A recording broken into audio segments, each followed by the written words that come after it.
বিয়ে ৩ বছরেও আমি মা হতে পারিনি। কেন জানেন? আমার স্বামী আমার সাথে কখনো ফিজিক্যাল রিলেশন করেনি। শারুর কাট স্বরের বাক্য বচন শুনে থমথমে মুখশ্রীতে শারুর ভাবভঙ্গি অবলোকন করলেন কল্যাণী। পাশে রাখা টিস্যু বক্স থেকে টিস্যু নিয়ে কপালের ঘাম মুছলেন। কণ্ঠস্বর নিচু করে বলে উঠলেন, সম্পর্কে তোমার জেঠি শাশুড়ি হই। এখন সেহেরামাত তোমার ডিভোর্স করালে বিষয়টা কেমন দৃষ্টিকটু লাগবে না? শাহরু কঠিন দৃষ্টিপাত করল কল্যাণীর দিকে। কণ্ঠে কঠিনতা বজায় রেখে বলে উঠল, আপনাদের বংশবৃদ্ধি করাতে পারছি না দেখে কম কটু কথা তো আমাকে শোনাচ্ছেন না। অথচ সমস্যা যে আপনাদের ছেলের মধ্যে রয়েছে তা আপনাদের বোধগম্য হচ্ছে না। আপনাদের ছেলে আমার সাথে ফিজিক্যাল রিলেশন না করলে আমি কিভাবে আপনাদের সুখবর দিব? আশ্চর্য! কল্যাণী ভ্যাবাচাকা খেয়ে গেলেন। হাঁসফাঁস করতে করতে কল্যাণী মিনমিনে স্বরে বলে উঠলেন, তুমি সেহরামকে কিছু বলছো না এই বিষয়ে? আলাদা করে বলার প্রয়োজন বোধ করছি না। বাড়িতে প্রতিদিন আমার বাচ্চা হওয়া নিয়ে খোঁটা শুনতে হয় আপনার জায়ের কাছ থেকে। কেন? কতভাবে সেহরামকে সিডিউস করার চেষ্টা করেছি। ফল হিসাবে বেলকনিতে রাত্রি যাপন করা ছাড়া আর কিছুই পাইনি। অনেক হয়েছে। আর না, মানুষ আমাকে অক্ষম বলছে। যে যেভাবে পারছে কথা শোনাছে। আমার দ্বারা সহ্য হচ্ছে না এসব। আমার ডিভোর্স চাই। আর ডিভোর্স পেপার আপনি রেডি করে দিবেন। কল্যাণী কী বলবেন বুঝতে পারছেন না। এতদিন বাড়িতে সবাই শারুর মা না হওয়া নিয়ে হাজারটা কথা শুনতে হয়েছে শারুকে। সবাই ভাবছে শারুর মা হওয়ার অক্ষমতা রয়েছে। অথচ সমস্যা শারুর না, সেহরামের। কল্যাণী এখন শাহরুখের কী সমাধান দিবেন সেটাই বুঝতে পারছেন না। কল্যাণী একজন উকিল। শাহরুখ হচ্ছে কল্যাণীর জায়ের পুত্রবধূ। জেঠি শাশুড়ি হয়ে কিভাবে বাড়ির ছেলে আর পুত্রবধূর ডিভোর্স করাবেন ভেবেই পাচ্ছেন না কল্যাণী। তুমি শান্ত হও শাহরু। সেহরামের সমস্যা কি ওর থেকে জানার চেষ্টা করো। ওর কি বাহিরে অ্যাফেয়ার চলছে? বিদায় তোমার সাথে সম্পর্ক করছে না এটা জানার চেষ্টা করো। বৈবাহিক জীবনে ঝামেলা হবেই, তাই বলে ডিভোর্স দিলেই যে ঝামেলা শেষ হয়ে যাবে তা কিন্তু নয়। একটা ডিভোর্সি মেয়েকে কতটা সাফার করতে হয় লাইফে তা নিশ্চয় জানো। তাই বলছি, ভেবে দেখো সেহরাম কেন এমন করছে। এখন বাড়ি যাও, ঠান্ডা মাথায় ভাবো। শারু নির্চুপ হয়ে আছে। বৈবাহিক জীবনে একটা নারীর কাছে সবচেয়ে পাওয়া হচ্ছে একটা সন্তান। সেহরাম তার হাজব্যান্ড। তাদেরকে বৈবাহিক জীবনের ৩ বছর পূর্ণ হয়েছে। তবে এই ৩ বছরে সেহরাম কখনোই শারুর ধারে কাছেও আসেনি। রূপ সৌন্দর্যের কারণে যে কাছে আসছে না তা নয়। শারু যথেষ্ট সুন্দরী, তবুও সেহরামের কখনো মন টানেনি তার এই সৌন্দর্যের মাঝে হারিয়ে যেতে। বিয়ের ১.৫ বছর অবধি ঠিকই ছিল। কেউ শাহরুখকে বাচ্চা নিয়ে কোনো প্রশ্ন করেনি। তবে সেই ১.৫ বছরে কখনো সেহরাম তার দিকে ফিরেও তাকায়নি। একই বিছানায় ঘুমালেও কখনোই শাহরুর সংস্পর্শে আসেনি সেহরাম। শাহরুর কাছে বিষয়টা অতীব আশ্চর্যজনক লাগলেও কারোর সাথে লজ্জায় শেয়ার করতে পারেনি। কতভাবে সেহরামকে আকৃষ্ট করার চেষ্টা করেছে তার মোহে। প্রথম সেহরাম তার দিকে এক নজর তাকিয়ে তাকে অবজ্ঞা করেই চলে যেত। এরপর তো শাহরুখকে বেলকুনিতে রাত্রি যাপন করাতো। এমনই এক বৃষ্টিমুখর সন্ধ্যার কথা। বাড়ির সবাই দাওয়াতে গিয়েছে। শারুর খারাপ লাগছিল দেখে সে যায়নি। শারু যাচ্ছে না দেখে শারু শাশুড়ি সেহরামকেও যেতে মানা করলো। সেদিন সন্ধ্যায় বেলকুনিতে দাঁড়িয়ে সিগারেট ফুঁকছিল সেহরাম। শারুর কী যে হলো, হুট করে সেহরামকে পিছন থেকে জড়িয়ে ধরল। শারু ভেবেছিল আজকে হয়তো সেহরাম তাকে আপন করে নিবে। শারু সেহরামের ঠোঁটের দিকে অগ্রসর হচ্ছিল ভালোবাসার আশায়। তবে তাকে ভুল প্রমাণ করে দিয়ে সেহরাম ঘর কাঁপানো ধমক দিয়েছিল শাহরুখকে। সেদিন শাহরু পারছিল না সেখানে চিৎকার করে কান্নাকাটি করতে, সেহরামকে চুমু খাওয়ার বাসনা পোষণ করাতে। সেদিন সেহরাম শাহরুখকে সেই সন্ধ্যা থেকে রাতের ৮টা অবধি প্রবল বৃষ্টির মাঝে দাঁড় করিয়ে রেখেছিল। শেষে শাহরুর অবস্থা বেশি খারাপ হতেই সেহরাম তাকে ঘরে আসতে বলছিল। শাহরু জ্ঞান হারাবে এমন হয়ে পড়েছিল। সে শুধু টলছিল। তবু সেহরাম তাকে শুয়ে অবধি ঘরে নিয়ে আসেনি। পুরনো কথা ভেবে একটা দীর্ঘশ্বাস ফেলল শাহরু। গম্ভীর কণ্ঠে কল্যাণীকে বলে উঠল, ঠিক আছে, ভেবে দেখব বড়মা। তবে আজকের পর থেকে যদি আমি আমার নামে বাজে কথা শুনি তাহলে এক মুহূর্তে ওই বাড়িতে থাকবো না। আপনাদের ছেলের মুখের উপর ডিভোর্স পেপার ছুঁড়ে মেরে চলে আসছি বলে শাহরু উঠে গেল। কল্যাণী শাহরু যাওয়ার পানে এক দৃষ্টিতে তাকিয়ে রইল। অবাক লাগছে। একই ছাদের নিচে একই বিছানায় ঘুমিয়েও একটা পুরুষের মন বাসনা কিভাবে জাগে না পাশে থাকা রমণীর প্রতি। তিনি মাথা জাগালেন, অন্যান্য ফাইল হাতে নিয়ে মনোযোগ সেখানে দিলেন। গম্ভীরতার সাথে ঘরে প্রবেশ করলো শারু। ঢুকতে দেখলো শেহরাম মাত্র শাওয়ার নিয়ে বেরিয়েছে। শারুর নজর গেল শেহরামের হালকা লোমযুক্ত বক্ষের দিকে। কিছু একটা ভাবতে মাথা জাকিয়ে অন্যদিকে তাকালো। ফোনের আর চোখে তাকালো শেহরামের দিকে। পুরুষ মানুষ হিসাবে শেহরাম পারফেক্ট হয়েও পারফেক্ট না। নারীর প্রতি তার কোনো আগ্রহ দেখায় না সে। মাঝে মাঝে শারু ভাবে, বাবা মা ভুল করে ওই জেন্ডারের লোকের সাথে তার বিয়ে দিয়ে দিয়েছে নাকি। এদিকে শারুর এমন চাহনি খেয়াল করলো শেহরাম। একবার পূর্ণ দৃষ্টি দিল শারুর দিকে, তারপর টি শার্ট গায়ে দিতে দিতে বলে উঠল, এইচএসসির বাকি তো অল্প দিন, প্রিপারেশন কেমন তোমার? হঠাৎ যেন আকাশ পাতাল ভাবনার মাঝে শেহরামের প্রশ্নে ভেবাচাকা খেয়ে গেল শারু। বরকে যাওয়া গলায় হুট করে বলে দিল, চুমু খাবো। শেহরাম পারফিউম দিচ্ছিল শরীরে। পরীক্ষার কথা জিজ্ঞেস করতে চুমুর কথা বলাই ব্রু কুচকালো শেহরাম। পিছন ফিরে শারুর দিকে চাইতেই শারু আরও বোরকে মিনমিনে স্বরে বলে উঠল, না মানে ভালোই। বলে আর এক মুহূর্ত দেরি না করে ছুট লাগালো বেলকনির দিকে। শেহরাম মুখ গম্ভীর করে ঘর থেকে বের হয়ে গেল। এদিকে বেলকনিতে এসে নিজেকে নির্লজ্জের উপাধি দিচ্ছে শারু যখনই শেহরামকে কিছু বলতে যায় বলে হুট করে অপ্রতিকর কিছু বলে ফেলে। এ নিয়ে শারুর আফসোসের কোনো শেষ নেই। আজ যদি শেহরাম বাকিদের মতো হতো তাহলে এই কথা বলার সাথে সাথে চুমু দিয়ে দিত। দুপুরে সবার শেষে খেতে বসেছে শেহরাম, শারু আর শারুর শাশুড়ি।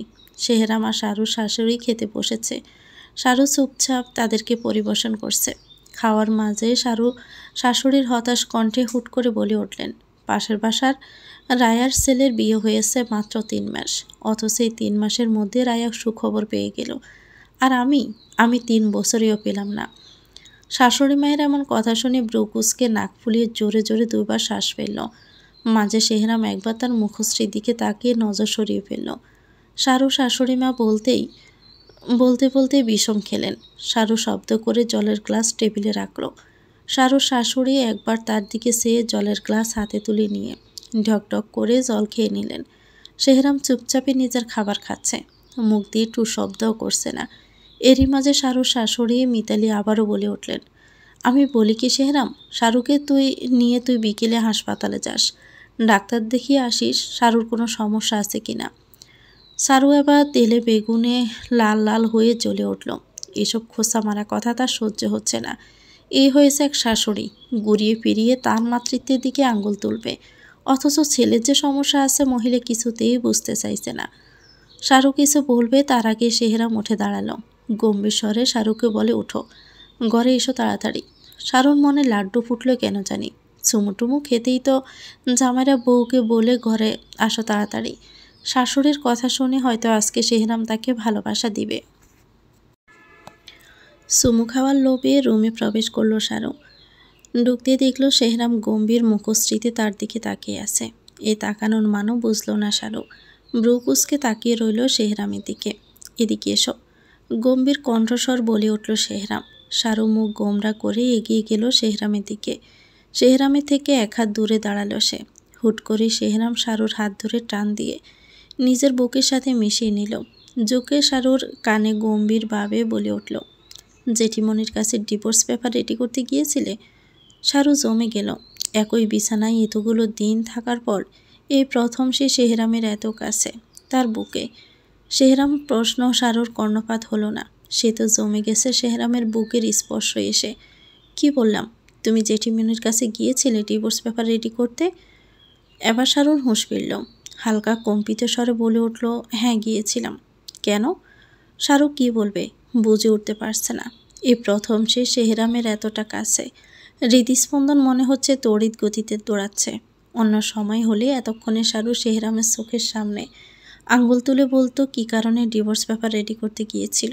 কিন্তু এখন শারু কেন জানি পারছে না। ডুব গিলল শারু, নিঃশ্বাস নিল প্রাণ ভরে এবং নিঃশ্বাস ফেলল জোরে। শেহরাম সে গরম নিঃশ্বাস অনুভব করল। শারুকে আরেকটু নিজের বুকের মধ্যে চেপে ধরল। আপনার সাথে আমি থাকতে ইচ্ছুক না, আশা করি কেন বুঝতে পারছেন। বাড়ির পরিস্থিতি, আপনার মায়ের কথাবার্তায় স্পষ্ট বোঝার কথা। সবাই আমার মাতৃত্বের দিকে আঙ্গুল তুলছে। আমি অনেক সহ্য করেছি, আমার দ্বারা আর সম্ভব হচ্ছে না। শেহরাম পুরোটাই শুনল। কিছুক্ষণ চুপ রইল। রুমটা এখন গম্ভীর ও নীরবতায় পরিপূর্ণ। তারপর নীরবতা ভেঙে শেহরাম বলে উঠল, আচ্ছা, এখন তুমি কি প্রস্তুত বাচ্চার প্রসেসিং শুরু করতে? শাহরুখ ভড়কে গেল। কি কথার প্রসঙ্গে কি বলছে লোকটা? তার অবাক লাগছে। সে কি স্বপ্নে আছে? যে লোক মুখ ফুটে কোনোদিনও বেশি কিছু বলেনি পড়ালেখার বিষয় বাদে, আর সেই লোক কিনা আজ এসব কথা বলছে। কিভাবে সম্ভব এটা? শাহরুখ মুখে তুলে হাঁ করে তাকালো শেহরামের দিকে। শেহরাম গম্ভীর ভাব বজায় রেখেছে মুখশ্রীতে। আমি কি স্বপ্নে আছি? একটা সিমটি কাটুন আমাকে। শেহরাম চুপ করে রইল। সিমটি কাটল না। শাহরুখ বলল, হ্যাঁ, এবার ঠিক আছে। এটা স্বপ্নই, নয়তো সিমটি তো কাটতেনি। দিবা স্বপ্ন দেখার লিমিট থাকে, আমি তো তা ক্রস করে ফেলেছি। আফসোসের সুরে বলে। শেহরাম এবারও নিরুত্তর। এত বছরে শাহরুখ যা চেয়েও পায়নি, তা আজ অনাকাঙ্ক্ষিত পেয়েছে শেহরামের কাছ থেকে। শেহরাম ঝুঁকে শাহরুর অদর জোড়া আঁকড়ে ধরল নিজের অদর দ্বারা এবং কামড় দিল। দিয়েই এক মুহূর্ত দেরি করল না। বরাট কণ্ঠে বলে উঠল, পড়ার টেবিলে গিয়ে বসো। বলে শাহরুখকে ছেড়ে ঘর থেকে বেরিয়ে গেল শেহরাম। এদিকে শেহরামের এমন কাজে বরফে পরিণত হলো শাহরুখ। শেহরাম তাকে চুমু খেয়েছে। অবিশ্বাস্য। ঠোঁটে হাত দিল শাহরুখ।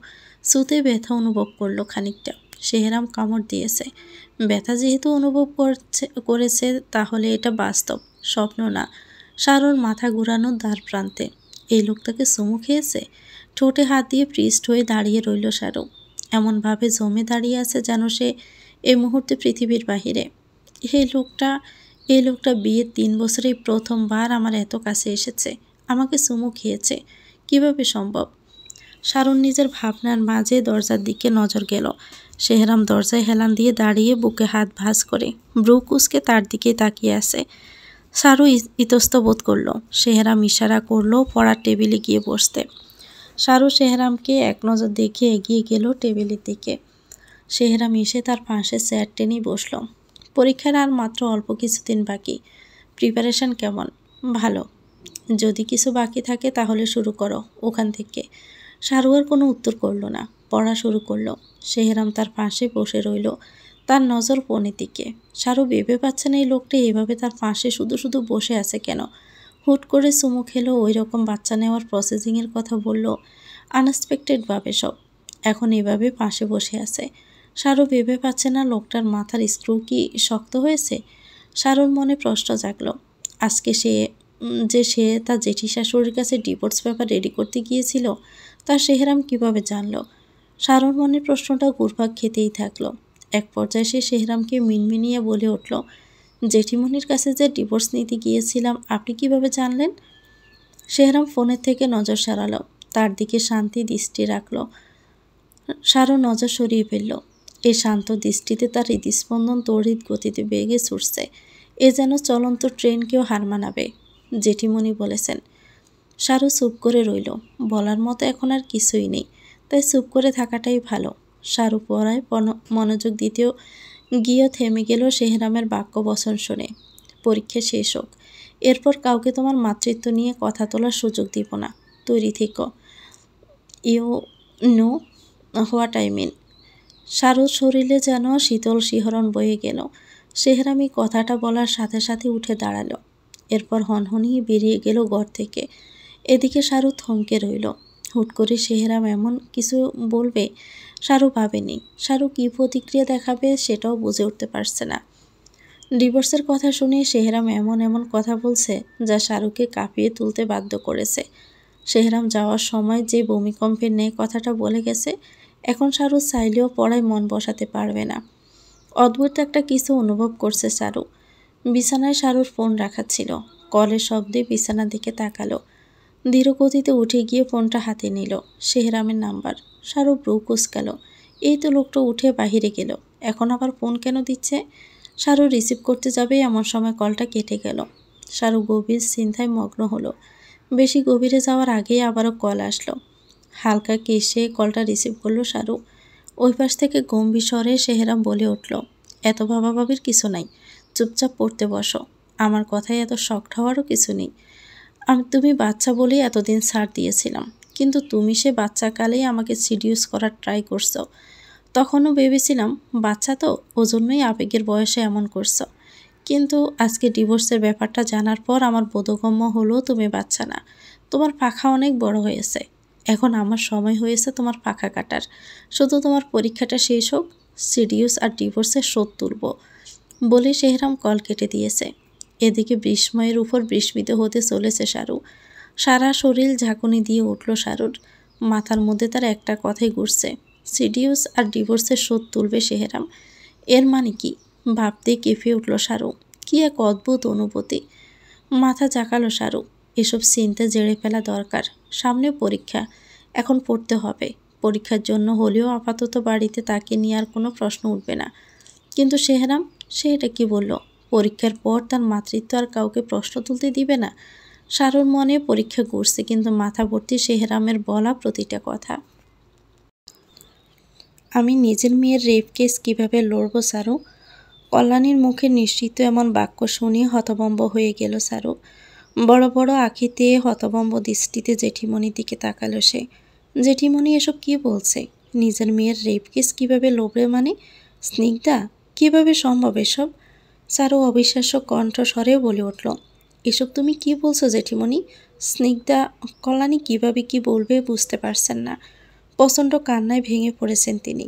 বসার ঘরে সবাই বসে কথা বলছিলেন। চারুও সেখানে ছিল। সে চুপচাপ নিজের শাশুড়ি মা, বড় পিসি শাশুড়ি, ছোট পিসি শাশুড়ির গল্পগুজব শুনছিল। এমত অবস্থায় কল্যাণী ক্রন্দনরত হন্তদন্ত হয়ে ছুটে এসে এ কথা বলতে বলতেই জোরে কান্না শুরু করে দিলেন। বসার ঘরের উপস্থিত সবাই এখন আতঙ্কের মধ্যে রয়েছে। কিছুক্ষণ আগে কোর্টে যাওয়ার জন্য উদ্দেশ্যে তৈরি হচ্ছিলেন কল্যাণী। আজকে কোর্টে রায় দেওয়া হবে। যে কেসে রায় দেওয়া হবে সেই কেস কল্যাণী লড়ছেন। সম্পত্তির লোভে ছোট ভাইকে খুন করেছেন বড় ভাই। যাকে খুন করা হয়েছে তার একমাত্র মেয়ে, খুবই ছোট বয়স, 4 কি 5 হবে।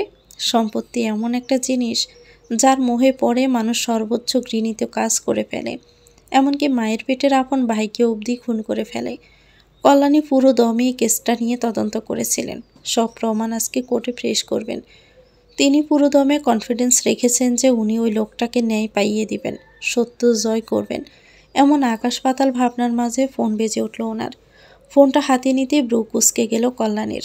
থানার পুলিশ অফিসার এসকে আহাজিব কল করেছেন। ব্রু কুঁচকে কলটা রিসিভ করলেন তিনি। ওপাশ থেকে বরাট কণ্ঠে অফিসার এসকে আহাজিব বলে উঠলেন, কল্যাণী ম্যাডাম, শিকদার শিহাবুদ্দিন সরকারি হসপিটালে আসুন ইমার্জেন্সিতে।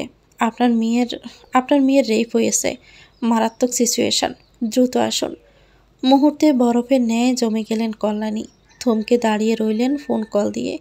পুরো পৃথিবী যেন কল্যাণী থমকে গেছে। একটাই মাত্র মেয়ে তার, এবার ইন্টার ফার্স্ট ইয়ারে অধ্যয়নরত। কিভাবে কি হলো হিসাব মিলাতে পারছেন না কল্যাণী। মেয়েটা তো কালকে মামা বাড়ি গেল। তাহলে আজকে আজকে এমন খবর ওনার কানে এলো কি করে আসলো? হঠাৎই কল্যাণীর বোধগম্য হলো, অসহায় মাতৃকার মতো কেঁদে উঠলেন। তার ফুলের মতো ছোট্ট মেয়েটার সাথে যে কত বড় অন্যায় হয়েছে তা বুঝতে পারছেন তিনি। ব্যাগের মধ্যে ফোনটা ঢুকিয়ে ব্যাগটা হাতে নিয়ে কোনো মতে দেওয়াল হাতড়ে হাতড়ে সিঁড়ি বেয়ে নিচে বসার ঘরে নেমে আসলেন বেজা আঁখিতে। কল্যাণী হসপিটালে প্রবেশ করতে যেন পরিস্থিতি গম্ভীর ভারী হয়ে উঠল কল্যাণীর অসহায় কান্নায়। হসপিটালের প্রতিটি মানুষ নির্বাক, নিশ্চুপভাবে একজন মায়ের অসহায় কান্না দেখছে। এই কান্না গায়ের পশম দাঁড় করানোর মতো ক্ষমতা রাখে। কল্যাণী অসহায়ের মতো কাঁদতে কাঁদতে আইসিইউর সামনে আসলেন। কল্যাণীর পিছু পিছু চারু ও চারুর শাশুড়ি মিতালি এবং তার 2 ননদ ও ননর সাথে তাদের স্বামীরা আসলো। বাড়ির বাকি সদস্যদের খবর দেওয়া হয়েছে, তারা পথেই আসছে। আমার মেয়ে মিতালি, আমার মেয়ের সাথে এই অন্যায় কি করে হলো মিতালি? আমার বাচ্চা মেয়েটা, আমার মাটা। মিতালি নিঃশব্দে কান্না করছে। কল্যাণীকে কিছু বলার ভাষা খুঁজে পাচ্ছে না। যবে থেকে রায়বাড়িতে স্নিগ্ধার আগমন ঘটেছে সেই দিন থেকে নিজের নারী ছাড়া সন্তানদের থেকেও বেশি ভালোবেসেছে স্নিগ্ধাকে। বাড়ির সকলের চোখের মনি হচ্ছে স্নিগ্ধা। এই রায় পরিবারের স্নিগ্ধাই হচ্ছে একমাত্র মেয়ে, সেই সকলের চোখের মনি। একমাত্র মেয়ের এই করুণ পরিস্থিতিতে কিছু বলার মতো খুঁজে পাচ্ছে না কেউ। কল্যাণী আইসিইউর দরজা জোরে জোরে ধাক্কা দিচ্ছেন আর কান্না করতে করতে বলছেন, দরজা খোলো, আমি আমার মেয়েকে দেখব, আমার স্নিগ্ধা, আমি আমার মাকে দেখব, দরজা খোলো। শারু প্লিজড হয়ে দাঁড়িয়ে আছে। চারদিকে কি হচ্ছে তার বোধগম্য হচ্ছে না। এমনভাবে দাঁড়িয়ে আছে যে কাউকে সারুকে দেখলে মনে করবে সারু মানুষের মতো দেখতে, একটা ম্যানিকুইন। চোখের পলকে পড়ছে না তার, স্থির হয়ে চেয়ে আছে কল্যাণীর দিকে। সারুর বড় পিসি শাশুড়ি এগিয়ে এসে কল্যাণীকে বুকে জড়িয়ে ধরলেন। কন্দনরত স্বরে বলে উঠলেন, তুমি একটু শান্ত হও বৌদি, এভাবে ভেঙে পড়ো না, স্নিগ্ধের কিছু হয়নি, ওরা সবাই মিথ্যে বলছে। মাতৃকার মন এত সহজে সন্তানদের সাথে অন্যায় হওয়ার কথা শুনে শান্ত হতে পারেন না। কল্যাণীর ক্ষেত্রেও তেমনটাই হয়েছে। তিনি কিছুতেই শান্ত হচ্ছেন না। কান্নার বেগ বৃদ্ধি পাচ্ছে, সেই সাথে অসহায়ত্ব। জেঠিমণি। কল্যাণী তাকালেন। শেহরামকে দেখতে পেয়ে নিজেকে আরও বেশি অসহায় মনে করলেন। ঝাঁপিয়ে পড়লেন শেহরামের বুকে। কান্নার বেগ বৃদ্ধি করে অস্পষ্ট স্বরে বলে উঠলেন, আমার স্নিগ্ধা, ওইটুকুন বাচ্চা মেয়েটা, আমার নিজেকে এত অসহায় লাগছে শেহরাম, আমার ফুলের মতো বাচ্চাটা। শেহরামের যেন মনে হলো কেউ তার কণ্ঠনালীতে পা চেপে ধরেছে। বুকের মধ্যে এক বিশাল পাথরের উপস্থিতি অনুভব হলো তার। চোখের কোনো অশ্রু জমতে শুরু করেছে তার। মায়ের পেটের বোন নেই। স্নিগ্ধাকে সেই মায়ের পেটের বোন ভেবে আসছে এতদিন। স্নিগ্ধা মুখ ফুটে কিছু বলার আগেই সবসময় তারা তার আবদার পূর্ণ করেছে। আজকে সেই বোনের এমন করুণ দুর্দশা মানতেই পারছে না শেহরাম। আইসিইউর দরজা খুলে একজন বের হলো। ডাক্তার সাফান। মুখে মাস্ক পরিহিত, মাস্ক সরাতেই তার বিরস মুখশ্রী পরিলক্ষিত হলো। গম্ভীর স্বরে বলে উঠল, পেশেন্টের সিচুয়েশন ভালো না, অতিরিক্ত ব্লিডিং হয়েছে, সেই সাথে প্রচুর টর্চার করা হয়েছে। আমরা আমাদের সর্বোচ্চটা দিয়ে ট্রিটমেন্ট করেছি, এরপর বাকিটা আপনাদের পেয়ে ওর সৃষ্টিকর্তার উপর নির্ভর করে। ভিতরে পুলিশ অফিসাররা আছেন, পেশেন্টের বয়ান নেওয়ার চেষ্টা করছেন। আপনাদের মধ্যে দুইজন ভিতরে গিয়ে ওনার সাথে দেখা করে আসতে পারেন।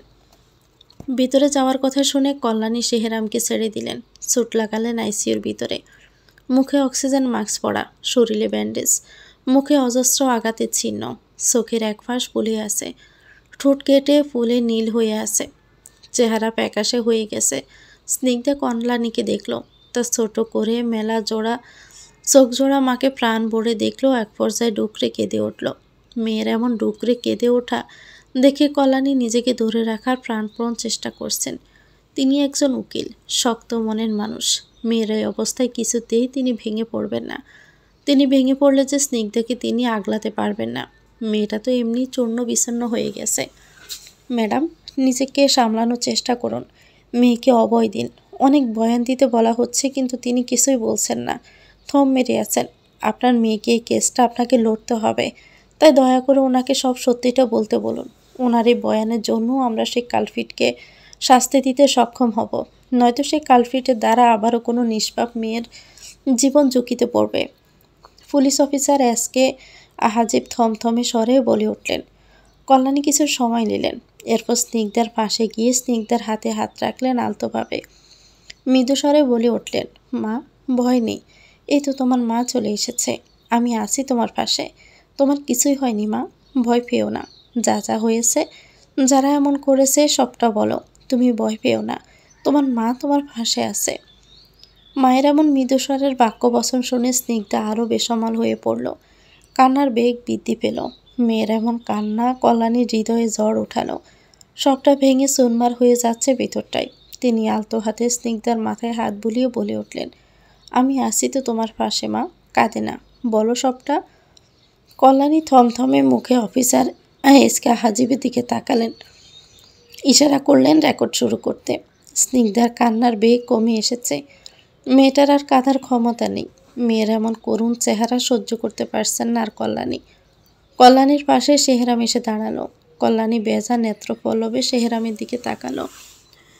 কল্যাণীর ফোনটা বেজে উঠেছে। কল্যাণী ফোনটা হাতে নিলেন, দেখলেন আননোন নাম্বার।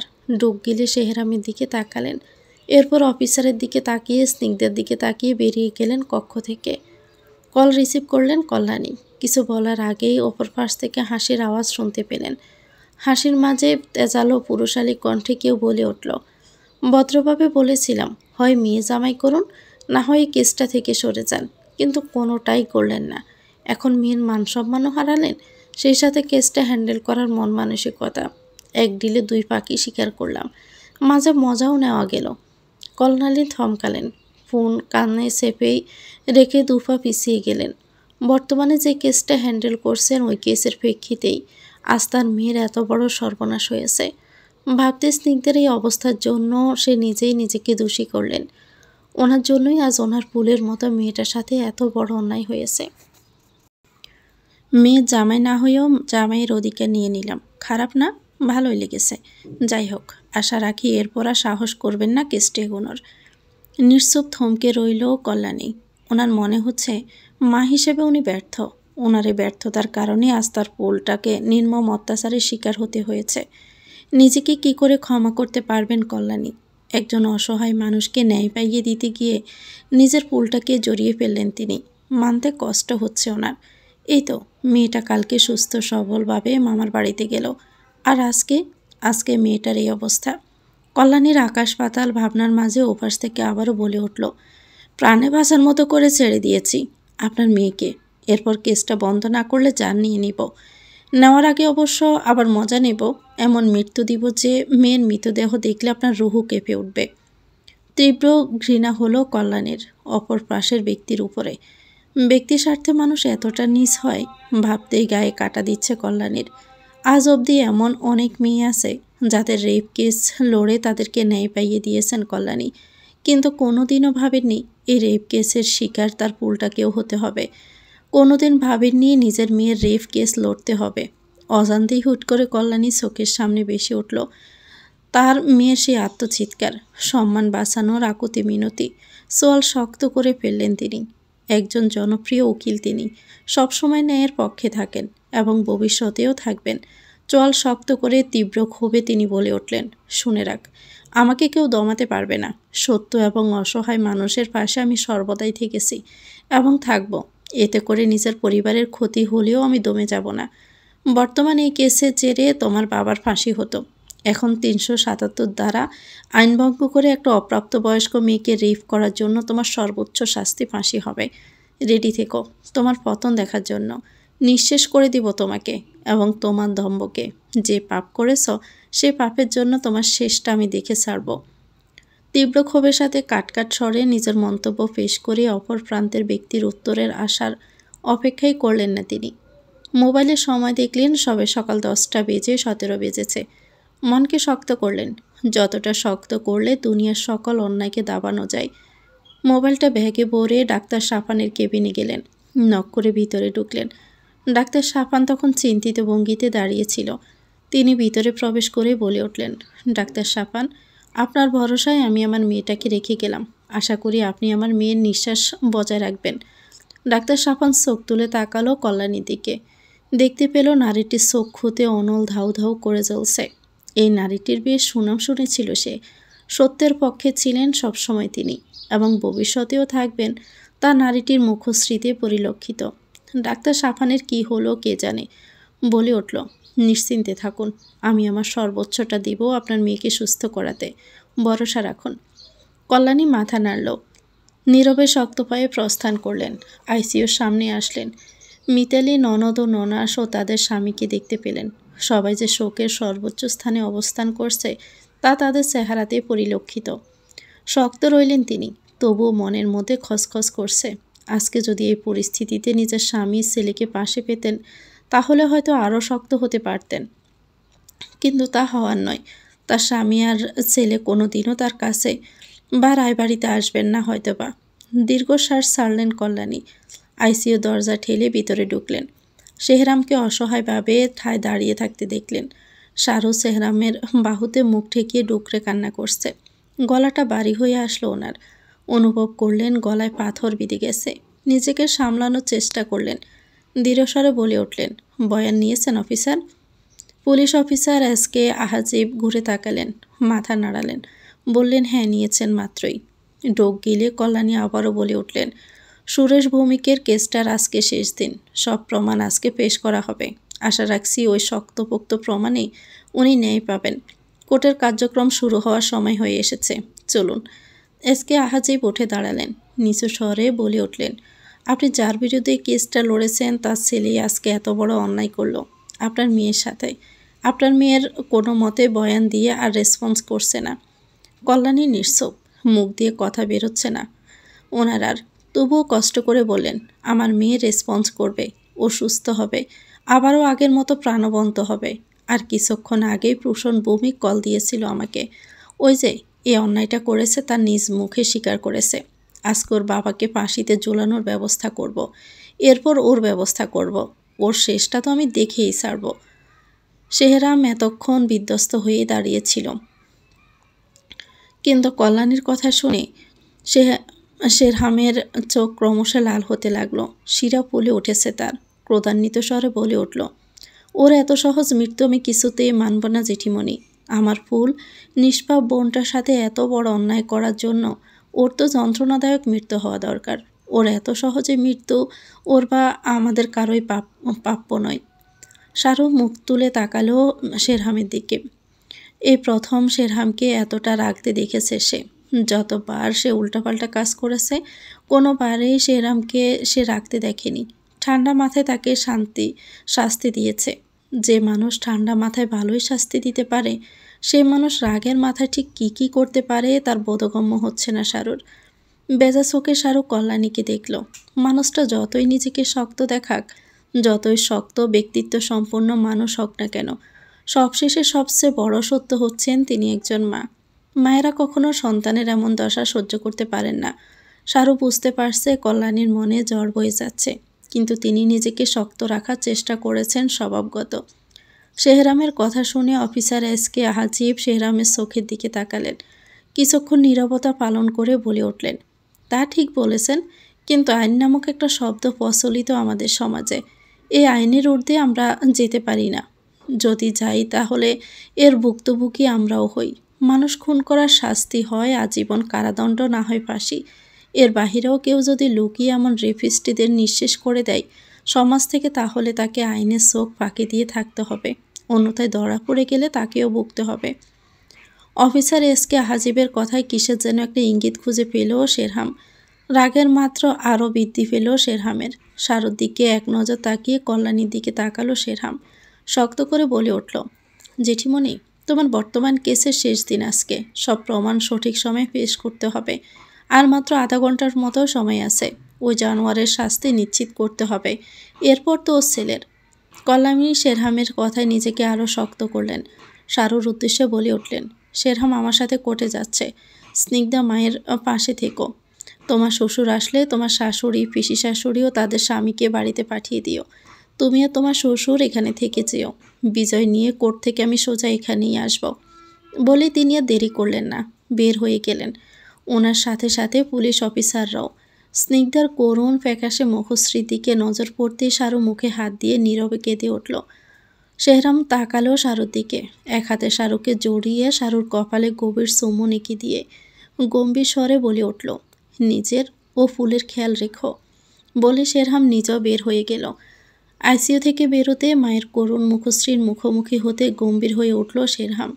মনের মধ্যে তার রক্তের স্রোত বয়ে যাচ্ছে, লাভা উতলে উঠছে।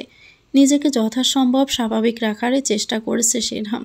সবাইকে উপেক্ষা করে এগিয়ে গেল হসপিটালের বাহিরের দিকে। যাওয়ার সময় হসপিটালের প্রতিটা মানুষকে তার দিকে নীরবে তাকিয়ে থাকতে দেখল।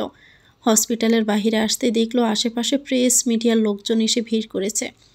তাজা খবর, নামকরা উকিল কল্যাণী রায়ের মেয়েকে রেপ করা হয়েছে। টিভি চ্যানেলের হেডলাইন। শেরহাম তার জেঠিমনির পিছনে ছিল। পাশে পুলিশ অফিসাররা লোকজনকে সরিয়ে গাড়ির দিকে এগিয়ে যাচ্ছে। কল্যাণী দ্রুত পায়ে হাঁটতে গিয়ে এক রিপোর্টারের প্রশ্নে থমকে গেল। যেখানে নামকরা উকিল হয়েও নিজের মেয়েকে রেপের শিকার হওয়া থেকে রক্ষা করতে পারেননি, সেখানে সাধারণ আমজনতার মেয়েদের রেপ কেস হ্যান্ডেল করা কি শোভা পায় আপনার? জেঠিমনির রেপ কেস হ্যান্ডেল করা শোভা পায় কি পায় না, সেটা নিশ্চয়ই এতগুলো রেপ কেসে জয় দেখে বুঝতে পেরেছেন।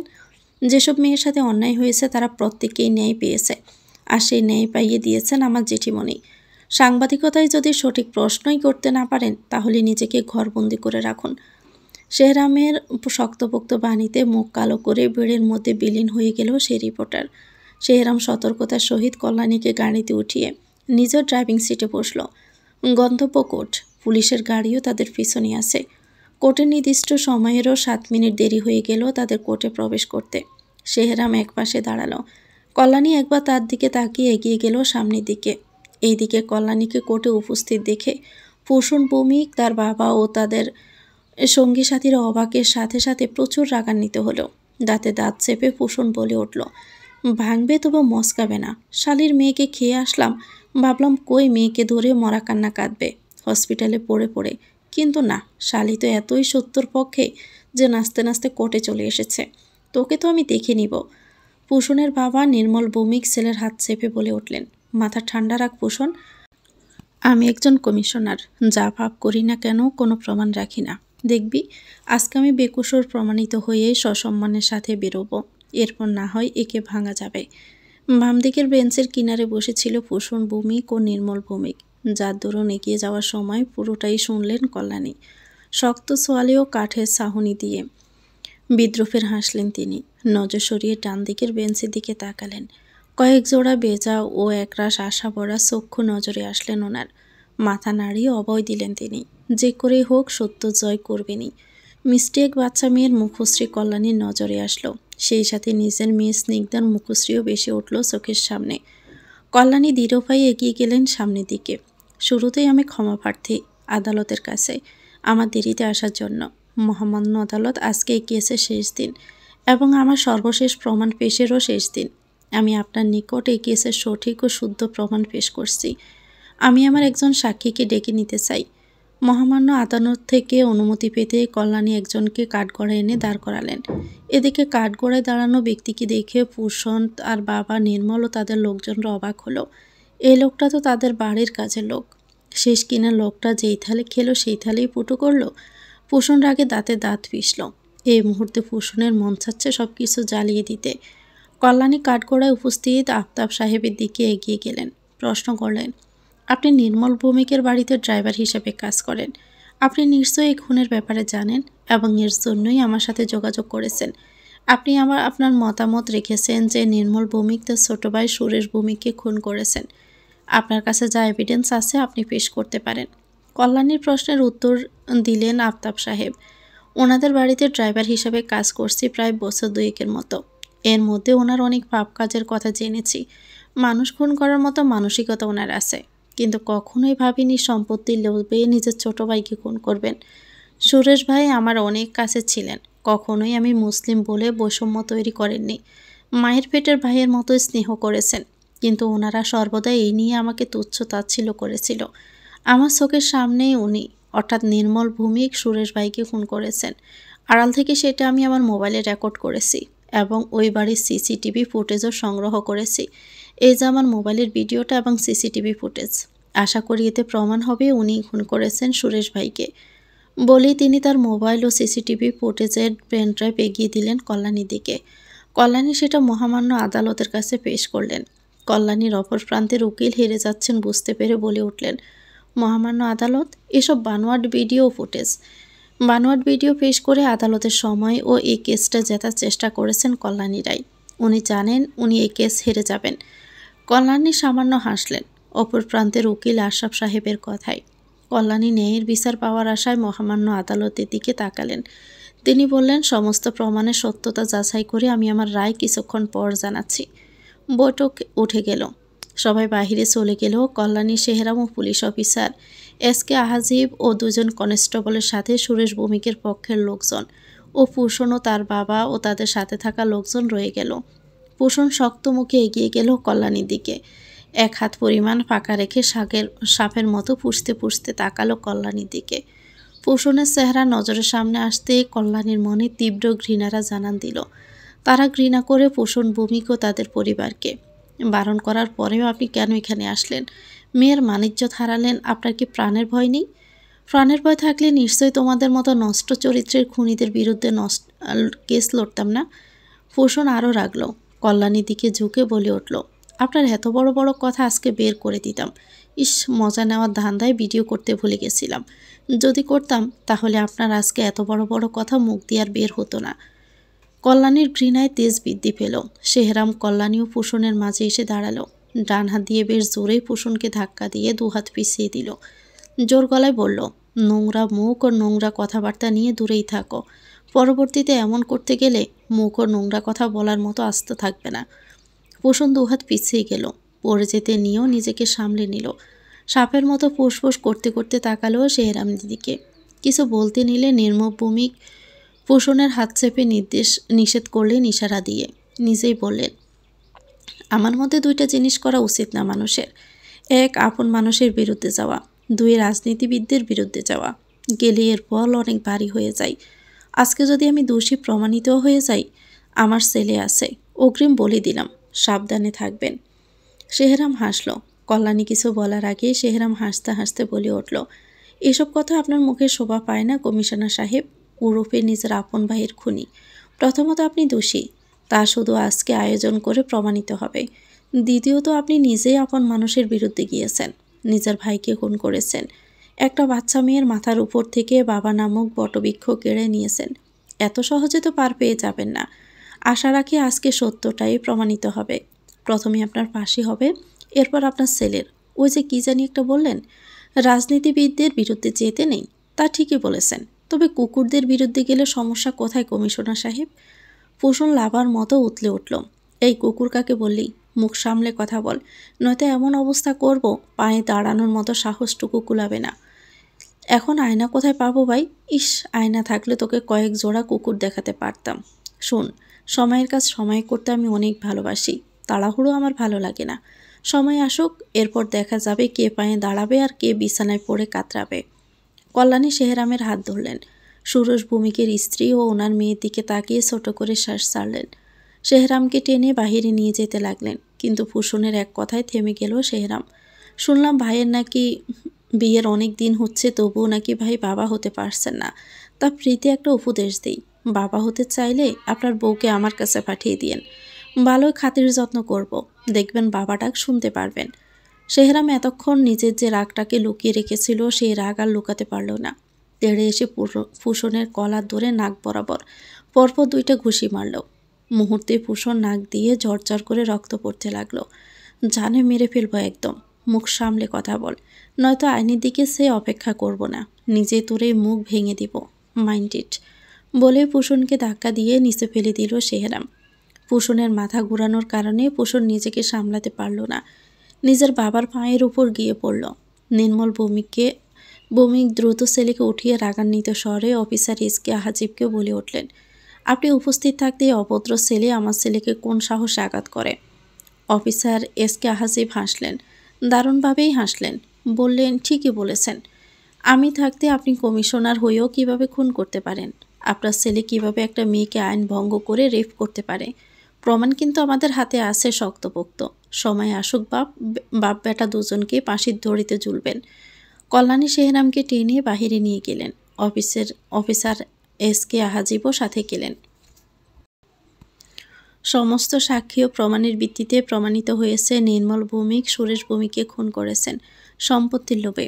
এর জন্য আদালত নির্মল ভৌমিকের সর্বোচ্চ শাস্তি ফাঁসি ঘোষণা করেছে। ফুসনের রাগান্বিত চেহারার দিকে তাকিয়ে বিজয়ের হাসি হাসল কল্যাণী।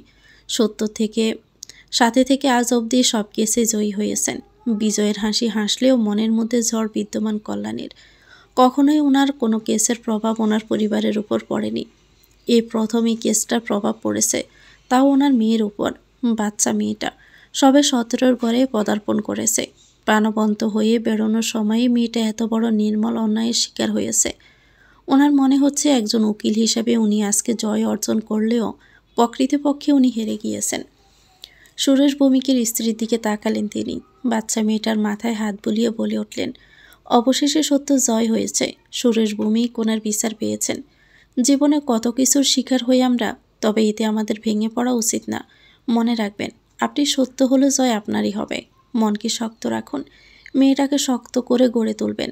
আশা রাখি ভবিষ্যৎ উজ্জ্বল হবে আপনাদের। সুরেশ ভৌমিকের স্ত্রী নীরবে তাকিয়ে রইল কিছুক্ষণ কল্যাণীর দিকে। নীরবতা ভেঙে কাঁপা কাঁপা স্বরে বলে উঠলেন, আপনাকে ধন্যবাদ দেওয়ার মতো মুখ আমার নেই ম্যাডাম। আমাকেও আমার স্বামীকে বিচার পাইয়ে দিতে আপনার মেয়েটাকে এত বড় অন্যায়ের শিকার হতে হলো। কি করলে ক্ষমা করতে পারবেন আমাদের? কল্যাণী থেমে গেলেন। শান্ত দৃষ্টিতে সুরেশ ভৌমিকের স্ত্রীর মুখশ্রী পর্যবেক্ষণ করলেন। কল্যাণী ওনার মুখে স্পষ্ট আক্ষেপ দেখতে পেলেন। দীর্ঘশ্বাস পেলে বললেন, এখানে আপনাদের কোনো ভূমিকা নেই, সবটাই ভাগ্যের ভূমিকা। ক্ষমা চাইবেন না, আশীর্বাদ করবেন আমার মেয়ের জন্য। কল্যাণী আর কিছুই বললেন না। শেহরামকে ইশারা দিয়ে করলেন বেরোনোর জন্য। শেরহামের পাশে অফিসার এসকে হাজিব দাঁড়িয়েছিলেন। ওনাকে দেখে মৃদু হেসে বললেন, অভিনন্দন ম্যাডাম, আমি আশাবাদী সবসময় আপনি সত্যের পাশে থাকবেন এবং জয়ী হবেন। আশা করি ওই রেপিস্ট সর্বোচ্চ শাস্তি পাবে। কল্যাণী ক্লান্তির হাসি হাসলেন, গায়ের কালো পোশাকটা খুলে হাতে নিলেন। দৃঢ় পায়ে হেঁটে বেরোলেন কোর্ট থেকে। বেরোতে মুখোমুখি হলেন প্রেস মিডিয়ার। বিচলিত হলেন তিনি। শেরহাম পাশে দাঁড়ালো কল্যাণীর। রিপোর্টারদের নানা প্রশ্ন। কল্যাণী ক্লান্ত, ভীষণ ক্লান্ত। মানুষের গুঞ্জন ওনার মস্তিষ্ক অসল ব্যথাতুর করে তুলেছে ক্রমশ। অভিনন্দন ম্যাডাম, অবশেষে এতদিন পর এই কেস সমাপ্ত হলো। জয় বরাবরের মতো আপনারই হয়েছে। এ বিষয়ে আপনার কি মতামত? কল্যাণী জিভ দিয়ে ঠোঁট ভেজালেন। বললেন, সত্যর সবসময় জয় হয়। আমি সত্যের পক্ষে ছিলাম, তাই জয় অর্জন করতে পেরেছি। আপনার কি মনে হয় ম্যাডাম, আপনার মেয়ের রেপের এই কেসের সাথে জড়িত? ইতিমধ্যে লোকজন গুঞ্জন সৃষ্টি করেছে যে এই কেস রুখে দিতেই আপনার মেয়েকে রেপ করা হয়েছে, যাতে আপনি এই কেস না লড়েন। এ বিষয়ে আপনার মতামত কি? রিপোর্টারের এমন প্রশ্নে বুকটা ভারী হয়ে উঠল কল্যাণীর। চোখটা ঝাপসা হয়ে এলো ওনার। নিজেকে যথাসম্ভব সামলানোর চেষ্টা করে ভাঙা গলায় বললেন, দুঃখিত, আপাতত এ বিষয়ে কোনো প্রকার কিছু বলতে চাইছি না। শেরহাম বীর ঠেলে কল্যাণীকে গাড়িতে এনে বসালো। নিজের ড্রাইভিং সিটে বসে গাড়ি চালানো শুরু করলো। উদ্দেশ্য হসপিটাল। হসপিটালে প্রবেশ করে কল্যাণী সর্বপ্রথম ডাক্তার সাফানের কেবিনে প্রবেশ করলেন নক করে। সবেমাত্র ডাক্তার সাফান পেশেন্ট অ্যাপয়েন্টমেন্ট করে এসেছেন। আমার মেয়ে কেমন আছে ডাক্তার সাফান? ডাক্তার সাফান তাকালেন কল্যাণীর দিকে। নিচু স্বরে বললেন, ব্লিডিং বন্ধ হয়েছে, আগের চেয়ে ঠিক আছে। কেবিনে শিফট করা হয়েছে। আপাতত ঘুমের ইঞ্জেকশন দেওয়া হয়েছে। কল্যাণী কিছু বললেন না। যেভাবে এসেছিলেন সেভাবেই চলে গেলেন। যাওয়ার আগে ছোট করে ধন্যবাদ বলে গেলেন। স্নিগ্ধাকে যে কেবিনে রাখা হয়েছে সেই কেবিনের সামনে গেলেন। শারু ও শারুর শ্বশুর অর্থাৎ নেহাল রায় দাঁড়িয়ে আছেন। এভাবে বাহিরে দাঁড়িয়ে আসো কেন তোমরা? কল্যাণীর কণ্ঠস্বর পেয়ে শারু ও নেহাল রায় দুজনেই চমকে উঠল যেন। কল্যাণী ব্রু কুঁচকালেন। শারু আমতা আমতা করে বলল, অভিনন্দন তোমাকে জেঠিমণি। না মানে এমনি দাঁড়িয়ে আছি, ভালো লাগছে না তাই আর কি। তোতলাচ্ছ কেন? শারু কিছু বলতে গিয়ে বলল না। নেহাল রায়ের ইশারায়। নেহাল আবার নিজেই বললেন, এসব বাদ দাও বৌদি, স্নিগ্ধার সাথে দেখা করে এসো। মেয়েটা তোমাকে খুঁজছিল, অবশ্য এখনও ঘুমাচ্ছে। কল্যাণী কিছু বললেন না। এতক্ষণ শক্ত স্বাভাবিক থাকলেও এখন আর থাকতে পারছেন না। কিভাবে মেয়েকে ওইরকম অবস্থায় দেখবেন তিনি? ওনার মনে আবারও তুমুল জ্বর সৃষ্টি হচ্ছে। কেবিনে যাওয়ার জন্য উদ্যত হলেন তিনি। এর আগে শারুর উদ্দেশ্যে বললেন, পরশু থেকে তো তোমার ইচ্ছেচি পরীক্ষা, বাড়ি চলে যাও তোমরা। শেহরাম আর আমি এখানে আসছি স্নিগ্ধার কাছে। বলেই তিনি কেবিনে প্রবেশ করলেন। কেবিনের মধ্যে প্রবেশ করতে থেমে গেলেন কল্যাণী। নজর স্থির করে সামনে তাকালেন। মুহূর্তের মাঝে অস্থিরতা জেঁকে ধরেছেন ওনাকে। নিজেকে সামলে কঠোরতা মুখে ফুটিয়ে তুলতে চাইলেন। পারলেন কিনা ওনার বোধগম্য হলো না। এর আগে সামনে থাকা ব্যক্তিটি তার দিকে এগিয়ে আসতে আসতে অস্পষ্ট স্বরে বলল, মা। কল্যাণী এক হাত দিয়ে থামিয়ে দিলেন ব্যক্তিটাকে। পাশ কাটিয়ে স্নিগ্ধার কাছে গেলেন। কণ্ঠস্বর খানিকটা শক্ত করে বললে সৎমা বলুন। ব্যক্তিটা থমকালো। দৃষ্টি স্থির করে চেয়ে রইল থম মেরে। মা, আমাকে কি ক্ষমা করা যায় না? কল্যাণী স্নিগ্ধার দিকে দৃষ্টি স্থির রেখে বলে উঠলেন, আমি আপনার সৎমা। সবসময় আপনার প্রতি আমি অন্যায় করে এসেছি। ক্ষমা তো আমার আপনার কাছে চাওয়া উচিত। ক্ষমা করবেন আমাকে আদিত্য রায়। আদিত্য কি বলবে খুঁজে পেল না। আজকে তো এমনটা হওয়ার কথা ছিল না, তাহলে এমন কেন হচ্ছে? আদিত্য আর কিছু বুঝুক আর না বুঝুক, সামনে থাকা নারীটি যে তার উপর ভীষণ অভিমান ও রাগ করে আছে বেশ বুঝতে পারছে। এভাবে বলো না মা। কল্যাণী আদিত্যকে থামিয়ে দিলেন। কণ্ঠস্বর আরও কঠোর করে বলে উঠলেন, কল্যাণী রায় এক কথা দুইবার বলে না। তবু আমি আপনার সাথে সবসময় অন্যায় করে এসেছি এবং আমি অনুতপ্ত। তাই এর জন্য আমি আপনাকে আরও একবার বলছি, মা নয়, সৎ মা। আদিত্য অনুভব করলো তার বুকের মাঝে ভারী কিছু একটা বিঁধে গেছে। চোখের কার্নিশ বেয়ে অশ্রু নামতে চাইল। পুরুষ মানুষের কাঁদতে নেই, এটা ভেবেই নিজেকে সামলানোর ব্যর্থ চেষ্টা করেছে। কল্যাণী স্নিগ্ধার করুণ চেহারার দিকে তাকিয়ে পুরনো স্মৃতি স্মরণ করলেন। স্নিগ্ধা সবেমাত্র সপ্তম শ্রেণী থেকে অষ্টম শ্রেণীতে উঠেছে। বার্ষিক ফলাফল নিয়ে স্কুলে প্যারেন্টস মিটিং অনুষ্ঠিত হয়েছে। কল্যাণী স্নিগ্ধার সাথে স্কুল গিয়েছেন। মিটিং অ্যাটেন্ড করে সবেমাত্র বাড়িতে পা রেখেছেন তিনি। বাড়িতে আসতে না আসতে ওনার স্বামী বিপুল রায় তেড়ে এসে ওনার গালে সজোরে একটা সর মারলেন। রাগান্বিত কণ্ঠে বলে উঠলেন, আমার আগেই বোঝা উচিত ছিল তুমি হচ্ছ আদিতের সৎ মা। তুমি কখনোই ওর ভালো চাইতে পারো না। তোমার জন্য আজকে আমার ছেলেটাকে ড্রাগস স্ক্লানিনের সাথে জড়িয়ে থানায় নিয়ে যাওয়া হয়েছে। তুমি তোমার সেই পার্টনার পুলিশ অফিসারকে বলেছ আমার ছেলেকে মিথ্যে ঘটনায় ফাঁসিয়ে জেলে আটকাতে। আজকে তুমি ভালো করেই বোঝালে সৎ কখনো আপন হয় না। কল্যাণী অবাক নয়নে স্বামীর দিকে চাইলেন। কি থেকে কি হচ্ছে ওনার বোধগম্য হচ্ছে না, তবু একটা কথাই ওনার কানে প্রতিফলিত হচ্ছে বারবার, সৎ কখনো আপন হতে পারে না। কল্যাণী হতভম্ব মিশ্রিত কণ্ঠস্বরে বললেন, কিসব বলছো তুমি? আমি আদিতের ভালো চাইব না? আমি ওকে ড্রাগস স্মাগলিংয়ের ঘটনায় ফাঁসিয়ে জেলে পাঠিয়েছি? কিসব বলছো? আমি ওর মা, ওর নিজের মা। ওর 5 মাস বয়স থেকে এই অবধি কোলে পিঠে করে মানুষ করেছি। আমি ওকে কেন ফাঁসাবো? বিপুল রায় কল্যাণীর কথায় আরও রেগে গেলেন। পুনরায় কল্যাণীর গালে সজোরে চড় মারলেন। স্নিগ্ধা তখন পাশে দাঁড়িয়ে কান্না করে দিল। বাবার হাত জড়িয়ে কান্না করতে করতে বলল, বাবা তুমি এভাবে মাকে কেন মারছ? মা কিছু করেনি, মা তো আমার সাথে স্কুল গিয়েছিল। রাগের মাথায় বিপুল রায় মেয়েকে ধাক্কা দিয়ে ফেলে দিলেন। ফলস্বরূপ স্নিগ্ধা ফ্লোরে গিয়ে পড়ল। মাথায় আঘাত পেল, কপালের কিনারা পেটে রক্ত গড়াতে লাগলো। কল্যাণী অস্থির হয়ে পড়লেন। দ্রুত মেয়েকে উঠিয়ে আঁচল দিয়ে কপাল চেপে ধরলেন। শক্ত গলায় বিপুল রায়ের উদ্দেশ্যে বলে উঠলেন, আমার সাথে তুমি যাই করো না কেন, আমার মেয়ের সাথে তুমি এমন আচরণ করতে পারো না। তোমার জন্য আজকে ওর রক্তক্ষরণ হয়েছে। যে মেয়েকে আমি কোনো দিন ফুলের টোকা অবধি লাগতে দেইনি, সেখানে তুমি বাবা হয়েও রক্ত জড়িয়েছ। এর জন্য তো তোমাকে আমি কোনো দিন ক্ষমা করব না। আমি কোনো দিন তোমার ছেলেকে নিজের সতীনের ছেলে মনে করিনি, নিজের পেটের সন্তান মনে করেছি।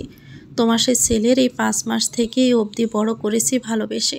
সেখানে তুমি কত সহজে বলে দিলে সৎ কখনো আপন হয় না। আমিও সৎ মা, আমার দ্বারা ওর কখনো ভালো হবে না। বলে রাখছি, তুমি যে দোষারোপ আমাকে করেছ সেটা আমি ভুল প্রমাণ করব। কল্যাণী আর কিছু বললেন না। মেয়েকে নিয়ে হসপিটালের উদ্দেশ্যে রওনা হলেন। যাওয়ার সময় ফিরিয়েও তাকালেন না। হসপিটালে গিয়ে স্নিগ্ধার মাথায় ব্যান্ডেজ করলেন। স্নিগ্ধা দুর্বল হয়ে পড়েছে, ভালোই ব্লিডিং হয়েছে। কল্যাণী নিজের মাকে কল করে হসপিটালে ডাকলেন। তিনি আসতে স্নিগ্ধার কাছে ওনাকে রেখে কল্যাণী থানার দিকে রওনা হলেন। শাড়িতে এখনও ওনার স্নিগ্ধার রক্ত লেগে আছে। এই অবস্থাতেই উনি থানায় গেলেন। থানার প্রবেশ করে অফিসার মুজিব শিকদারের কাছে গেলেন। কল্যাণীকে দেখে অফিসার মুজিব শিকদার বসা থেকে উঠে দাঁড়ালেন। বললেন, ম্যাডাম, আপনি যে ড্রাগ স্মাগলিংয়ের সাথে জড়িত চক্রের কথা বলেছিলেন, আমরা আজকে সেই চক্রকে অ্যারেস্ট করেছি। সেখানে আপনার ছেলেও জড়িত। কল্যাণী থমকালেন। কিছুক্ষণ যেতেই বললেন, ও আমার আদর্শে বড় হয়েছে অফিসার। আমার দৃঢ় বিশ্বাস আমার ছেলে এমন কিছুই করতে পারে না। কোথাও একটা ভুল ভ্রান্তি হচ্ছে। আদিত্য ড্রাগ স্মাগলিংয়ের সাথে জড়িত নয়। অফিসার মুজিব শিকদার হাসলেন।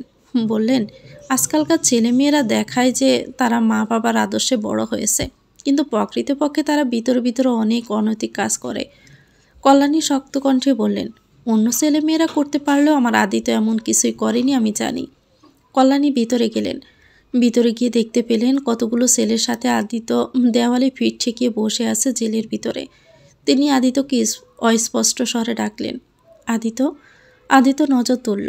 ওনার দিকে কিছুক্ষণ তাকিয়ে কাটকাট স্বরে বলে উঠল, নাটক করবেন না দয়া করে। আপনাকে তো নিজের মা মনে করেছিলাম, কিন্তু আপনি সৎ ছেলে দেখে নিজে আমাকে এ ড্রাগ স্মাগলিংয়ের চক্রের সাথে জড়িয়ে পাঠিয়ে দিলেন। আজকে বুঝিয়ে দিলেন, সৎ মা কখনো নিজের মায়ের মতো হয় না। আমার জন্মের সময় আমার মা মারা গিয়েছে। যদি আমিও মারা যেতাম, তাহলে আজকে আপনার মতো এক মহিলার না দর্শন পেতাম, আর না আপনার জন্য আমাকে জেলে মিথ্যে আরোপে আসতে হতো। কল্যাণী অবিশ্বাস্য নয়নে আদিত্যের দিকে চেয়ে আছেন। যে ছেলেকে নিজের পেটের ছেলের মতো আগলে রেখে মানুষ করেছেন, এত বড় করেছেন, সেই ছেলে কিনা আজকে এসব কথা বলছে তাকে। ভাবতেই কল্যাণীর শ্বাস কষ্ট হচ্ছে। কোনো মতেই কল্যাণী বললেন, কিসের জন্য তুমি আমাকে এসব বলছো আমার জানা নেই। যাই হোক, এত বছর তোমার সাথে অনেক অন্যায় করে এসেছি, এবং আজকে আমার মতো মহিলার জন্য তুমি জেলের মধ্যে আছো। পারলে দয়া করে আমাকে ক্ষমা করো। কল্যাণী আর কিছু বলতে পারলেন না। নীরবে অফিসারের কাছে আসলেন। অফিসারের অপর প্রান্তে চেয়ারে বসলেন। অফিসার মুজিব শিকদার চুপচাপ কল্যাণীকে পর্যবেক্ষণ করলেন। কিছুক্ষণ নীরবতা পালনের পর কল্যাণী নীরবতা ভেঙে বলে উঠলেন, ড্রাগ স্মাগলিংয়ের চক্রের সাথে ওকে সরাসরি দেখে এরপর অ্যারেস্ট করেছেন? অফিসার মুজিব শিকদার ব্রু কুঁচকালেন, বললেন, যখন এই ড্রাগ স্মাগলিংয়ের চক্রকে ধরেছিলাম তখন আপনার ছেলে ওদের সাথে ছিল না। এই চক্রের প্রধান আপনার ছেলের কথা বলেছে এবং এটাও বলেছে আপনি নাকি ওই প্রধানকে বলেছেন যদি ওরা ধরা পড়ে যায় তাহলে আপনার ছেলের কথাও বলতে, যে আপনার ছেলেও এটার সাথে জড়িত। কল্যাণী ব্রু কুঁচকালেন, এরপর ভাবুক হওয়ার ভান ধরলেন। কিছুক্ষণ যেতেই হেসে উঠলেন। আপনাকে তো এত বোকা ভাবিনি অফিসার। আমি যদি জানতামই যে কারা ড্রাগ স্মাগলিংয়ের সাথে জড়িত তাহলে ওদের কথা আরও আগে আপনাকে বলতাম। আপনারা ভালো করেই জানা আছে আমি আইনের লোক, সত্যের পক্ষে থাকি। সেখানে নিজের ছেলে অন্যায় কাজের সাথে জড়িত দেখে আমি চুপ কেন থাকব? ওই প্রধানকে 3rd ডিগ্রি দিন, সত্যটা কি বেরিয়ে আসবে। ওই ছেলের বলা প্রতিটা কথা রেকর্ড করবেন। অফিসার মুজিব শিকদার কিছুক্ষণ ব্রু কুঁচকে কল্যাণীর দিকে চেয়ে রইলেন। এরপর 2জন মহিলা কনস্টেবল ও 2জন পুরুষ কনস্টেবল নিয়ে জেলের সামনে গেলেন। ড্রাগ স্মাগলিংয়ের চক্রের প্রধান ও তার সহকারী 2জনকে বের করে খালি একটা জেলের মধ্যে নিয়ে গেলেন। কল্যাণী ওদের পিছু পিছু গেলেন। অফিসার মুজিব শিকদার শান্তভাবে ওদের জিজ্ঞেস করলেন, নিজেরা পেশে ছিলে ভালো কথা, নির্দোষ একজনকে কেন ফাঁসাতে চাচ্ছিস? প্রধান অর্থাৎ আহান নামে ছেলেটা বলে উঠল, এই চক্রের সাথে যারা জড়িত ছিল তাদের সবাইকেই তো অ্যারেস্ট করেছেন, ফাঁসালাম কোথায়? কল্যাণী রায়কে তো ভালো মতোই চিনিস, ওনার ছেলেকে কেন ফাঁসাতে চাচ্ছিস? আহান ব্রুকুসকে মাথা বাঁকা করে কল্যাণীকে দেখল, এরপর বলল, ওনার ছেলে এটার সাথে জড়িত, এতে আমি ফাঁসানোর কে? এই তো 2 দিন আগেও একসাথে বসে ড্রাগস নিয়েছিলাম, মেয়ে নিয়েও ফুর্তি করেছিলাম। কল্যাণী সোয়াল শক্ত করে ফেললেন। রাগী স্বরে বলে উঠলেন, অফিসার, আমার ছেলেকে কালকে তার বাবার সাথে রাজশাহী থেকে এখানে এসেছে, আজ 1 মাস পর সেখানে এসে এসব ভিত্তিহীন কথা বলে কিভাবে? অফিসার মুজিব শিকদার আর শান্ত হয়ে প্রশ্ন করতে পারলেন না। উঠে গিয়ে আহান ও সেই 2 ছেলেকে বেধড়ক মারা শুরু করলেন। এক পর্যায়ে অফিসার থামলেন। আহানের অবস্থা প্রায় খারাপ। তিনি আহানকে জিজ্ঞেস করলেন, সত্যটা এখন বলবি নাকি আরেকবার আদর যত্ন করব? আহান আগে শক্ত হয়ে কথা বলল, এখন আর পারল না। অফিসার কনস্টেবলকে ইশারা করলেন রেকর্ড অন করতে। আহান নিবু নিবু শক্তিতে টুল টেনে ধরে ধীরে ধীরে বলল, প্রায় 1.5 বছর আগের ঘটনা। কল্যাণী রায়ের জন্য আমার বড় ভাইয়ের ফাঁসি হয় একটা মেয়েকে রেপ করার জন্য। তখন আমি এখানে ছিলাম না, দেশের বাহিরে ছিলাম। ভাইটাকে শেষবারের জন্য দেখতেও পারিনি। কল্যাণী রায়ের প্রতি তীব্র ক্ষোভ জন্মায়, রাগে অন্ধ হয়ে বিপদে পা বাড়াই এবং কল্যাণী রায়কে কীভাবে জব্দ করা যায় সেটা ভাবতে থাকি। যখন জানলাম ওনার একটা ছেলে আছে তখন ওনার ছেলেকে খুন করতে চাইলাম। পরে ভাবলাম কল্যাণী রায়ের অনেক আত্মসম্মান, ওনার আত্মসম্মান ভাঙা দরকার। ভাবলাম কোনো দিন এই বিপদ থেকে যদি পুলিশের কাছে ধরা পড়ি ওদিন ওনার ছেলেকেও ফাঁসিয়ে দিব, মানুষের সামনে ওনার অপমান করাবো ওনার ছেলেকে দিয়ে। আজকে সেই সুযোগ আসলো। এতক্ষণে আশা রাখি টিভির হেডলাইন হচ্ছে ড্রাগস স্মাগলিং চক্রের সাথে জড়িত সদ্য জনপ্রিয় উকিল কল্যাণী রায়ের ছেলে আদিত্য রায়। আহ, শান্তি। আহান আর কিছু বলবে এর আগে অফিসার মুজিব শিকদার আহানের গালে সজোরে চড় মারলেন। আহান হাসল, ঠোঁট ফেটে রক্ত পড়ছে আহানের। পুলিশ অফিসার বেরিয়ে আসলেন, কল্যাণীর সামনে দাঁড়িয়ে বললেন, দুঃখিত ম্যাডাম, এভাবে আপনার ছেলেকে তুলে আনা উচিত হয়নি। সবটা না জেনে মিডিয়ার সামনে আপনার ছেলেকে দাঁড় করিয়ে চিহ্নিত করাও উচিত হয়নি যে ও ড্রাগ স্মাগলিংয়ের চক্রের সাথে জড়িত একজন অপরাধী। আপনি টেনশন করবেন না, প্রেস কনফারেন্সে প্রমাণ করে দিব এই রেকর্ড দ্বারা আপনার ছেলে নির্দোষ, ওকে ফাঁসানো হয়েছে। কল্যাণী আর কিছুই বললেন না। অফিসার মুজিব শিকদার আদিত্যকে জেল থেকে বের করে আনলেন। কল্যাণী আদিত্যের দিকে এক নজর তাকিয়ে বেরিয়ে গেলেন থানা থেকে। আদিত্য কল্যাণী যাওয়ার পানে তাকিয়ে অফিসারকে জিজ্ঞেস করল। অফিসারের থেকে সবটা শুনে থম মেরে দাঁড়িয়ে রইল কিছুক্ষণ। সে থমথমে মুখ নিয়ে সে বাড়ির উদ্দেশ্যে রওনা হয়েছে। সেদিন কল্যাণী মেয়েকে নিয়ে রায়বাড়িতে যায়নি, নিজের বাবার বাড়িতেই ছিল। একটা সময় আসলো নেহাল রায়ের জোরাজুরিতে ওনাকে আবারও রায়বাড়িতে যেতে হলো। কিন্তু গিয়ে উনি জানতে পেরেছেন বিপুল রায় আদিত্যকে নিয়ে সুদূর কানাডা পাড়ি দিয়েছেন। হুট করে আদিত্য কল্যাণীকে পিছন থেকে জড়িয়ে ধরায় হকচকিত হয়ে ভাবনা থেকে বেরিয়ে আসলেন কল্যাণী। আদিত্য কান্না করছে। কল্যাণীর মনে এমনিতেই স্নিগ্ধার মুখখানি দেখে জ্বর উঠেছে। এর উপর আদিত্যের কান্নায় বেগতিক অবস্থা হচ্ছে তার মনের। তো ভিউয়ার্স, গল্পটির নাম হচ্ছে নীরদ ক্লেশের অন্ত, লিখেছেন নামিরা অন্তিকা। এটা গল্পের প্রথম অংশ। পরবর্তী অংশ পেতে চ্যানেলটিকে সাবস্ক্রাইব করে আমাদের সাথে থাকবেন। ভিডিও ভালো লাগলে একটি লাইক দিয়ে দিবেন, কমেন্ট করে জানাবেন কেমন লেগেছে। আল্লাহ হাফেজ, আসসালামু আলাইকুম।